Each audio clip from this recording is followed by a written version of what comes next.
नमस्कार मित्रों, मैं श्वेता। स्वस्ति चैनल में आपका स्वागत है। मित्रों, आज जो कहानी मैं आपके सामने प्रस्तुत करूंगी वो प्रेमचंद जी की लिखी अति प्रसिद्ध कहानी है, जिस पर एक फिल्म भी बन चुकी है। इस कहानी का नाम है शतरंज के खिलाड़ी और इसके दो प्रमुख पात्र हैं मिर्ज़ा सज्जाद अली एवं मीर रोशन अली। चलिए कहानी शुरू करते हैं। वाजिद अली शाह का समय था। लखनऊ विलासिता के रंग में डूबा हुआ था। छोटे बड़े, अमीर गरीब सभी विलासिता में डूबे हुए थे। कोई नृत्य और गान की मजलिस सजाता तो कोई अफीम की पीनक के मज़े लेता। जीवन के प्रत्येक विभाग में आमोद प्रमोद का प्राधान्य था। शासन विभाग में, साहित्य क्षेत्र में, सामाजिक व्यवस्था में, कला कौशल में, उद्योग धंधों में, आहार व्यवहार में सर्वत्र विलासिता व्याप्त हो रही थी। राज कर्मचारी विषय वासना में, कविगण प्रेम और विरह के वर्णन में, कारीगर कलावृत्त और चिकन बनाने में, व्यवसायी सुरमे, इत्र, मिस्सी और उबटन का रोजगार करने में लिप्त थे। सभी की आंखों में विलासिता का मद छाया हुआ था। संसार में क्या हो रहा है इसकी किसी को खबर न थी।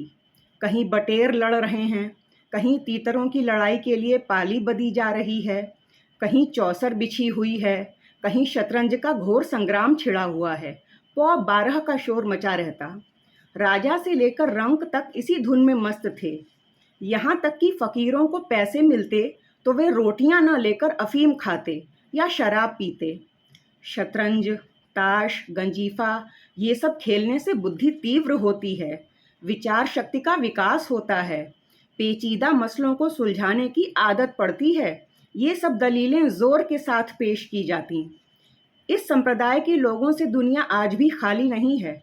इसीलिए यदि मिर्ज़ा सज्जाद अली और मीर रोशन अली अपना अधिकांश समय बुद्धि तीव्र करने में व्यतीत करते थे तो किसी विचारशील पुरुष को क्या आपत्ति हो सकती थी। दोनों के पास मौरूसी जागीरें थीं। जीविका की कोई चिंता थी नहीं। घर में बैठे चखौतियाँ किया करते थे। आखिर और करते ही क्या। प्रातःकाल दोनों मित्र नाश्ता करके बिसात बिछाकर बैठ जाते। मुहरे सज जाते, दांव पेच होने लगते। फिर खबर न रहती कि कब दोपहर हुई, कब तीसरा पहर, कब शाम। घर के भीतर से बार बार बुलावा आता, खाना तैयार है। यहाँ से जवाब मिलता, चलो आते हैं, दस्तरख्वान बिछाओ। यहाँ तक कि बावर्ची विवश होकर कमरे में ही खाना रख जाता और दोनों मित्र दोनों काम साथ साथ करते थे। मिर्ज़ा सज्जाद अली के घर में कोई बड़ा बूढ़ा नहीं था, इसीलिए उन्हीं के दीवान खाने में बाजियां होती थीं।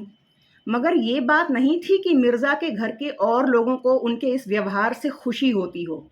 घर वालों का तो कहना ही क्या, मोहल्ले वाले, घर के नौकर चाकर तक नित्य द्वेषपूर्ण टिप्पणियां किया करते थे। बड़ा मनहूस खेल है, घर को तबाह कर देता है। खुदा न करे किसी को इसकी चाट पड़े। आदमी दीन दुनिया किसी काम का नहीं रहता, न घर का न घाट का। बुरा रोग है जी। यहाँ तक कि मिर्ज़ा की बेगम साहिबा को इनसे इतना द्वेष था कि अवसर खोज खोज कर पति को लताड़ती रहती थीं, पर उन्हें इसका अवसर मुश्किल से मिल पाता था। वे सोती रहती तब तक उधर बाजी बिछ जाती और रात को जब सो जाती तब कहीं मिर्ज़ा जी भीतर आते थे। हाँ, नौकरों पर वो अपना गुस्सा उतारती रहती थीं। क्या पान मांगे हैं? कह दो आकर ले जाएं। खाने को भी फुर्सत नहीं, ले जाकर खाना सिर पर पटक दो। खुद खाएं चाहे कुत्ते को खिलाएं। पर रूबरू वे भी कुछ न कह पाती थीं। उनको अपने पति से उतना मलाल नहीं था जितना मीर साहब से। उन्होंने उनका नाम ही मीर बिगाड़ू रख छोड़ा था। शायद मिर्ज़ा जी अपनी सफाई देने के लिए सारा इल्ज़ाम मीर साहब पर थोप दिया करते थे। एक दिन बेगम साहिबा के सिर में दर्द होने लगा। उन्होंने लौंडी से कहा, जाकर मिर्ज़ा साहब को बुला ला, किसी हकीम के यहाँ से दवा ले आएं। दौड़ जल्दी कर। लौंडी गई तो मिर्ज़ा जी ने कहा, चल अभी आते हैं। बेगम साहिबा का मिजाज गर्म था। इतनी बात कहाँ कि उनके सिर में दर्द हो और पति शतरंज खेलता रहे। चेहरा सुर्ख हो गया। लौंडी से कहा, जाकर कह अभी चलिए, नहीं तो वे आप ही हकीम के यहाँ चली जाएंगी। मिर्ज़ा जी बड़ी दिलचस्प बाजी खेल रहे थे। 2 ही किश्तों में तो मीर साहब को मात हुई जाती थी। झुंझला कर बोले, क्या ऐसा दम लबों पर है, ज़रा सब्र नहीं होता? मीर, अरे तो जाकर सुन ही आइए ना, औरतें नाजुक मिजाज होती हैं। मिर्ज़ा, जी हाँ, चला क्यों न जाऊं, 2 किश्तों में तो आपको मात होती है। मिर्ज़ा, मीर, जनाब इस भरोसे ना रहिएगा, वो चाल सोची है कि आपके मुहरे धरे रहें और मात हो जाए। पर जाइए, सुनाइए, क्यों खामखा उनका दिल दुखाइएगा? मिर्ज़ा, इसी बात पर मात करके ही जाऊंगा। मीर, मैं खेलूंगा ही नहीं, आप जाकर सुनाइए। मिर्ज़ा, अरे यार जाना पड़ेगा हकीम के यहाँ, सिर दर्द खाक नहीं है, मुझे परेशान करने का बहाना है बस। मीर, कुछ भी हो, उनकी खातिर तो करनी पड़ेगी। मिर्ज़ा, अच्छा एक चाल और चलूं फिर जाऊं। मिर्ज़ा, मीर, हरगिज़ नहीं, जब तक आप सुनकर नहीं आएंगे मैं मोहरे को हाथ नहीं लगाऊंगा। मिर्ज़ा साहब मजबूर होकर अंदर गए तो बेगम साहिबा ने त्योरियां बदलकर लेकिन कराहते हुए कहा, तुम्हें निगोड़ी शतरंज इतनी प्यारी है, चाहे कोई मर ही जाए पर उठने का नाम नहीं लेते। नौज कोई तुम जैसा आदमी हो। मिर्ज़ा, क्या कहूँ, मीर साहब मानते ही नहीं थे, बड़ी मुश्किल से पीछा छुड़ाकर आया हूँ। बेगम, क्या जैसे वह खुद निखट्टू हैं वैसे ही सबको समझते हैं? उनके भी तो बाल बच्चे हैं, या सबका सफाया कर डाला? मिर्ज़ा, बड़ा लती आदमी है, जब आ जाता है तो मजबूर होकर मुझे भी खेलना ही पड़ता है। बेगम, दुत्कार क्यों नहीं देते? मिर्ज़ा, बराबर के आदमी हैं, उम्र में दर्जे में मुझसे 2 अंगुल ऊंचे, मुलाहिजा तो करना ही पड़ता है। बेगम, तो मैं ही दुत्कारे देती हूँ, नाराज हो जाएंगे हो जाएं, कौन किसी की रोटियां चला देता है। रानी रूठेगी अपना सुहाग लेगी। हरिया जा, बाहर से शतरंज उठा ला, मीर साहब से कहना मियाँ अब नहीं खेलेंगे, आप तशरीफ़ ले जाइए। मिर्ज़ा, हाँ हाँ, कहीं ऐसा गज़ब न करना, जलील करना चाहती हो क्या? बेगम, जाने क्यों नहीं देते, मेरा ही खून पिए जो उसे रोके। मिर्ज़ा, ठहर हरिया, कहाँ जाती है? बेगम, अच्छा उसे रोका, मुझे रोको तो जानूं। ये कहकर बेगम साहिबा झल्लाई हुई दीवान खाने की तरफ चली। मिर्ज़ा बेचारे का रंग उड़ गया, बीवी की मिन्नतें करने लगे, खुदा के लिए, तुम्हें हज़रत हुसैन की कसम, मेरी ही मैयत देखे जो उधर जाए। लेकिन बेगम साहिबा ने एक न मानी, दीवान खाने के द्वार तक पहुंच गईं। एकाएक पर पुरुष के सामने जाते हुए पैर रुक से गए। भीतर झांका, संयोग से कमरा खाली था। मीर साहब ने 1-2 मुहरे इधर उधर कर दिए थे और अपनी सफाई जताने के लिए बाहर टहल रहे थे।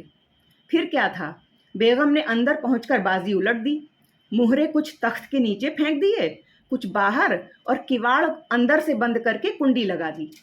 मीर साहब दरवाजे पर तो थे ही, मुहरे बाहर फेंके जाते देख चूड़ियों की झनक भी कान में पड़ गई। फिर दरवाज़ा बंद हुआ तो समझ गए कि बेगम साहिबा बिगड़ गईं। चुपके से घर की राह पकड़ ली। मिर्ज़ा ने कहा, तुमने गज़ब किया।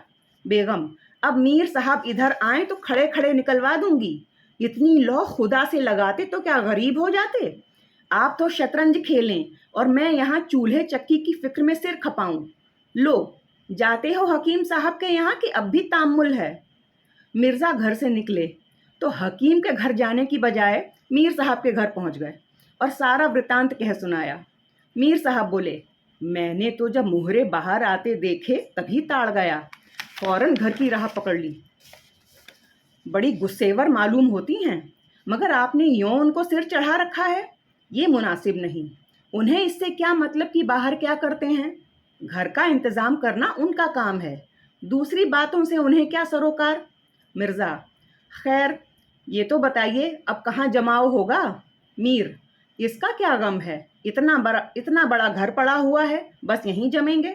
मिर्ज़ा, लेकिन बेगम साहिबा को कैसे मनाऊंगा, जब घर पर बैठा रहता था तब तो इतना बिगड़ती थीं, यहाँ बैठक होगी तो शायद जिंदा न छोड़ेंगी। मीर, अजी बकने भी दीजिए, 2-4 रोज़ में आप ही ठीक हो जाएंगी। हाँ, आप इतना कीजिए कि आज से ज़रा सख्त हो जाइए। मीर साहब की बेगम किसी अज्ञात कारण से उनका घर से दूर रहना ही उपयुक्त समझती थीं, इसलिए वे उनके शतरंज प्रेम की कभी आलोचना नहीं करती थीं, बल्कि कभी कभी मीर साहब को देर हो जाती तो याद दिला देती थीं। इन कारणों से मीर साहब को ये भ्रम हो गया था कि मेरी स्त्री अत्यंत विनयशील और गंभीर है। लेकिन जब दीवान खाने में बिसात बिछने लगी और मीर साहब दिन भर घर में रहने लगे तो उन्हें बड़ा कष्ट होने लगा। उनकी स्वाधीनता में बाधा पड़ गई। दिन भर दरवाजे पर झांकने को तरस जाती। उधर नौकरों में भी कानाफूसी होने लगी। अब तक दिन भर पड़े पड़े घर में मक्खियां मारा करते थे।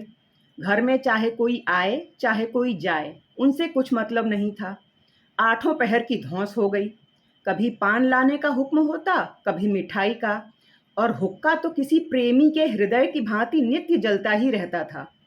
वे बेगम साहिबा से जा जाकर कहते, हुजूर, मियाँ की शतरंज तो हमारे जी का जंजाल हो गई। दिन भर दौड़ते दौड़ते पैरों में छाले पड़ गए। ये भी कोई खेल है कि सुबह को बैठे तो शाम कर दी। अरे घड़ी आध घड़ी दिल बहलाव के लिए खेल लेना बहुत है। खैर, हमें तो कोई शिकायत नहीं। हुजूर के गुलाम हैं, जो हुक्म होगा बजा ही लाएंगे। पर ये खेल मनहूस है। इनका खेलने वाला कभी पनपता नहीं। घर पर कोई न कोई आफत जरूर आती है। यहाँ तक कि एक के पीछे मोहल्ले के मोहल्ले तबाह होते देखे गए हैं। सारे मोहल्ले में यही चर्चा होती रहती है। हुजूर का नमक खाते हैं। अपने आका की बुराई सुनकर रंज होता है, मगर क्या करें। इस पर बेगम साहिबा कहती, मैं तो खुद इसको पसंद नहीं करती, पर वे किसी की सुनते ही नहीं। क्या किया जाए। मोहल्ले में भी दो चार पुराने ज़माने के लोग थे। वे आपस में नित्य भांति भांति के अमंगल की कल्पनाएं करने लगे। अब खैरियत नहीं है।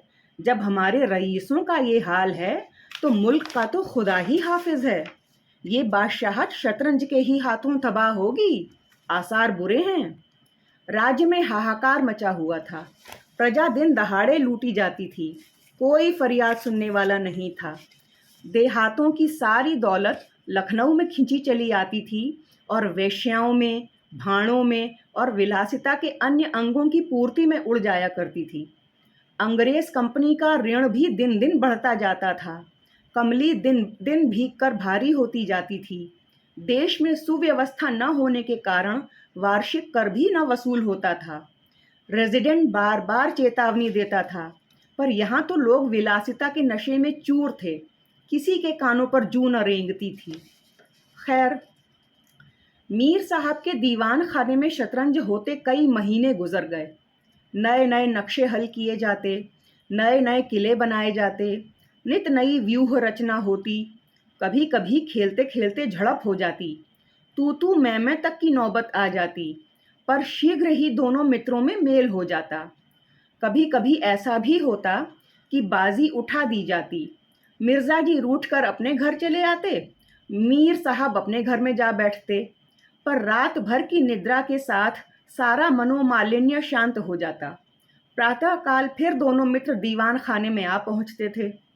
एक दिन दोनों मित्र बैठे शतरंज की दलदल में गोते खा रहे थे कि इतने में घोड़े पर सवार एक बादशाही फौज का अफसर मीर साहब का नाम पूछता हुआ वहां आ पहुंचा। मीर साहब के होश उड़ गए। ये क्या बला सर पर आई। ये तलबी किस लिए हुई। अब खैरियत नहीं नजर आती। घर के दरवाजे बंद कर दिए। नौकरों से बोले, कह दो घर में नहीं है। सवार, घर में नहीं है तो कहाँ है। नौकर, मैं नहीं जानता, क्या काम है। सवार, काम तुझे क्या बताऊं, हुजूर से तलबी है। शायद फौज के लिए कुछ सिपाही मांगे गए हैं। जागीरदार हैं कि दिल लगी। मोर्चे पर जाना पड़ेगा तो आटे दाल का भाव मालूम हो जाएगा। नौकर, अच्छा तो जाइए, कह दिया जाएगा। सवार, कहने की बात नहीं है, मैं कल खुद आऊँगा। साथ ले आने का हुक्म हुआ है। सवार चला गया। मीर साहब की आत्मा कांप उठी। मिर्ज़ा जी से बोले, कहिए जनाब, अब क्या होगा। मिर्ज़ा, बड़ी मुसीबत है, कहीं मेरी ही तलबी न हो। मीर, कमबख्त कल फिर से आने को कह गया है। मिर्ज़ा, आफत है और क्या, कहीं मोर्चे पर जाना पड़ा तो बेमौत मरे। मीर, बस यही एक तदबीर है कि घर पर मिले ही नहीं। कल से गोमती पर कहीं वीराने में नक्शा जमे, वहाँ किसे खबर होगी। हजरत आकर लौट जाएंगे। मिर्ज़ा, वल्लाह आपको खूब सूझी। इसके सिवा और कोई तदबीर है ही नहीं। इधर मीर साहब की बेगम उस सवार से कह रही थीं, तुमने खूब धता बताई। उसने जवाब दिया, ऐसे गावदियों को तो चुटकियों पर नचाता हूँ। इनकी सारी अक्ल और हिम्मत तो शतरंज ने चर ली, अब भूल कर भी घर में नहीं रहेंगे। दूसरे दिन से दोनों मित्र मुंह अंधेरे घर से निकल खड़े होते। बगल में एक छोटी सी दरी दबाए, डिब्बे में गिलौरियां भरे, गोमती पार की एक पुरानी वीरान मस्जिद में चले जाते, जिसे शायद नवाब आसिफुद्दौला ने बनवाया था। रास्ते में तंबाकू, चिलम और मदरियां ले लेते और मस्जिद में पहुंचकर दरी बिछा हुक्का भरकर शतरंज खेलने बैठ जाते थे। फिर उन्हें दीन दुनिया की फिक्र न रहती थी। किश्त, शह, ये दो एक शब्दों के सिवा उनके मुंह से और कोई वाक्य नहीं निकलता था। कोई योगी भी समाधि में इतना एकाग्र न होता होगा। दोपहर को जब भूख मालूम होती तो दोनों मित्र किसी नान बाई की दुकान पर जाकर खाना खा आते और एक चिलम हुक्का पीकर फिर संग्राम क्षेत्र में डट जाते। कभी कभी तो उन्हें भोजन का भी ख्याल न रहता था। इधर देश की राजनीतिक दशा भयंकर होती जा रही थी। कंपनी की फौजें लखनऊ की तरफ बढ़ी चली आती थीं। शहर में हलचल मची हुई थी। लोग बाल बच्चों को लेकर देहातों में भाग रहे थे, पर हमारे दोनों खिलाड़ियों को इसकी ज़रा भी फिक्र न थी। वे घर से आते तो गलियों में होकर। डर था कि कहीं किसी बादशाही कर्मचारी की निगाह न पड़ जाए तो बेकार में पकड़े जाएं। हजारों रुपए सालाना की जागीर मुफ्त में ही हजम करना चाहते थे। एक दिन दोनों मित्र मस्जिद के खंडहर में बैठे हुए शतरंज खेल रहे थे। मिर्ज़ा की बाजी कुछ कमज़ोर थी। मीर साहब उन्हें किश्त पर किश्त दे रहे थे। इतने में कंपनी के सैनिक आते हुए दिखाई दिए। ये गोरों की फौज थी जो लखनऊ पर अधिकार जमाने के लिए आ रही थी। मीर साहब बोले, अंग्रेज़ी फौज आ रही है, खुदा खैर करे। मिर्ज़ा, आने दीजिए, किश्त बचाइए, ये लो किश्त। मीर, ज़रा देखना चाहिए, यहीं आड़ में खड़े हो जाएं। मिर्ज़ा, देख लीजिएगा, जल्दी क्या है, फिर किश्त। मीर, तोप खाने भी हैं, कोई 5,000 आदमी होंगे, कैसे जवान हैं, सूरत देखकर खौफ मालूम होता है। मिर्ज़ा, जनाब हीले ना कीजिए, ये चकमे किसी और को दीजिएगा, ये किश्त। मीर, आप भी अजीब आदमी हैं, यहाँ तो शहर पर आफत आई हुई है और आपको किश्त की सूझी है। कुछ इसकी भी खबर है कि शहर घिर गया तो घर कैसे चलेंगे।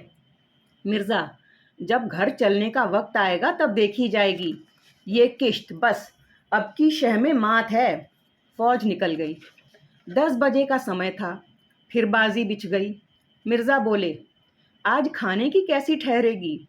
मीर, अजी आज तो रोज़ा है, क्या आपको ज़्यादा भूख मालूम होती है। मिर्ज़ा, जी नहीं, शहर में न जाने क्या हो रहा होगा।